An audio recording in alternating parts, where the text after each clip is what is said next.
Okay, Allegra, we want to talk about communicating with guests amidst this big COVID-19 mess we're stuck in. And you've got some thoughts. So, number one, what's the number one thing our clients should be doing with regards to communicating to their guests or their former guests, their email lists, things like that? Yeah, so I think that we all know that what's important is having communication or having the communication line with our customers open, right? It really is a lot of uncharted territory for most of us. This isn't something that has happened before, but making sure that our customers are aware of what we're doing, or you making sure that your customers are aware of what you're doing to keep them safe, to keep your staff safe, and to keep up with the changing climate is really important.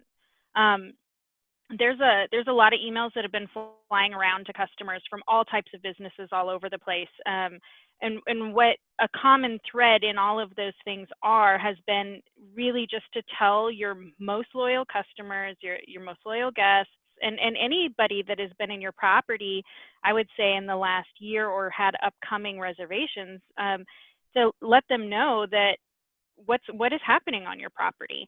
Every region has different things going on, legislation or different regulations, and so letting your customers know where you're at in that path is important. If you have to close for any reason, let them know and tell them why, whether that's a mandate or by choice, right? Because you may be choosing to close your doors for a short period of time just for health and safety reasons, or even if that reason is financial. It's important to tell your guests that you're closing, and let them know a reasonable reason as to why. If you can remain open, let them know very clearly with some simple steps how you're mitigating the growing concerns about health and safety on your property. How are you protecting your guests and protecting your staff from any health concerns? Right. And they should probably include um, information from the CDC or local governmental information. They should, yes. So, there's a few things that we should be doing. Thinking through not only just future strategies and elements there, but for current, being, I think, a leader in your community, helping in your community, directing guests to areas where they can get more information, being in constant contact with your local municipalities. So if in your region you have, whether that's the CDC or if you're somewhere else, um, keeping up with that information and using that as a base for what it is that you are communicating with your guests or with your customers based on the current situation for your property. So for example, if the CDC has a recommendation for distancing, making sure that you can articulate how you are implementing distancing on property. I've seen an example where, let's say, front desk operations, they have measured out the distance from where the front desk agent is with a line on the floor and having their guests stand back there. When the guest has to approach the desk, the agent behind the desk steps back and they come back and they do this kind of dance back and forth to maintain distance. And so there are a lot of operational things that we're doing on property, but making sure that you can communicate how you are doing it using facts, being clear, and as things are changing, because the rules and regulations in each local area might be changing every day. Right, right, right. So what about the frequency of communicating with your database of previous guests and people who have recently had reservations? Right. So I think that there's a lot of pressure, a lot of pressure to send promotions or to try to reach out and make sure that we're communicating. But even if we have that pressure to send a lot to our guests, we need to keep in mind that our customers, every person that is on any email list is likely being bombarded with emails for exactly the same reason. That being said, it is important to communicate. As changes happen that can impact your clientele in any way, you need to communicate that. But overdoing communication can result in increased opt-outs. It's best to try to balance the frequency based on what is actually needed to be communicated. That way you can protect the integrity of your database for after this crisis is over. Avoiding knee-jerk reactions with communication or with sending out promotions and offers, they can set your business up for a longer term struggle and make it harder for them to recover if we're just, oh gosh, you know, we're having a lot of cancellations, we need to send out all these emails and get promotions out there.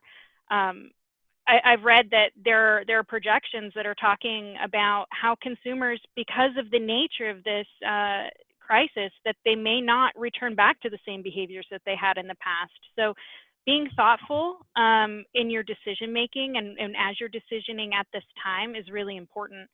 For us as hoteliers and as marketers, we are in the situation of having to deal with an immediate crisis, but we have to also be strategic about our long-term plans and projections. Leverage the data to support what decisions you're making. Use it to build scenarios regarding the communications that you're going to send. Use it to determine what your frequency needs to be, and kind of put all that together to make sure that whatever decisions you're making today are not going to affect you in 30 days, 60 days, 90 days, and 6 months. If you over communicate to your customer base with stuff that isn't either relevant to them right now or helpful to them in their decision making right now, then your opt-out numbers are going to increase, and that's going to make a harder situation for you in the future. Right. What about e-commerce storefronts? If you have any e-commerce or storefront opportunities, use this time where we have occupancy that's at risk to focus on those areas. Some brands have products that can be sold and shipped. If you have something like that, leverage your marketing efforts around those items.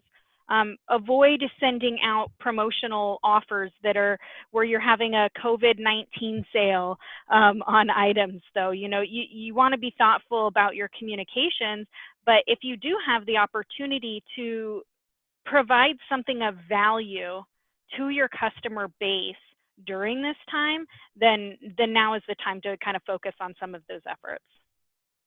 Okay, and what about the SEO and online marketing? Well, so those are opportunities outside of direct communication that you could have, and if you do, you should take them. SEO and online marketing really is an avenue for you for any company to build trust and to build relationships, right? It lets your customers know, or your potential customer know about you, what you're about as a business and what you're about as people, right? It helps to build trust and develop that relationship between you. So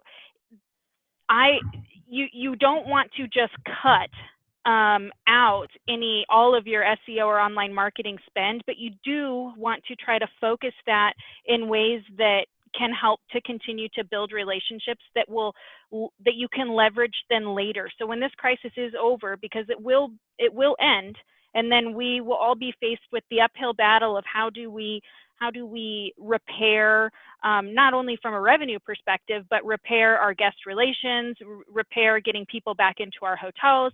And by doing that, by using SEO and online marketing as avenues to communicate how you're involved in your community, to communicate what you're doing as a company or what you have to offer that can help guests right now, is going to be really important. And I would also say that where you can, be a leader in your local communities, partner with the local municipalities. I know that there are many travel organizations in a lot of different areas that are partnering with health and safety and with their local government to find out what can they do and how can they support any initiatives that are out there and anything that's going on. So if you can be active in your community in any way to be helpful in your community, as people, of course you want to do that, but you can also do that as part of your marketing strategy. Let people know what you're doing and share that information, because it helps them to build trust.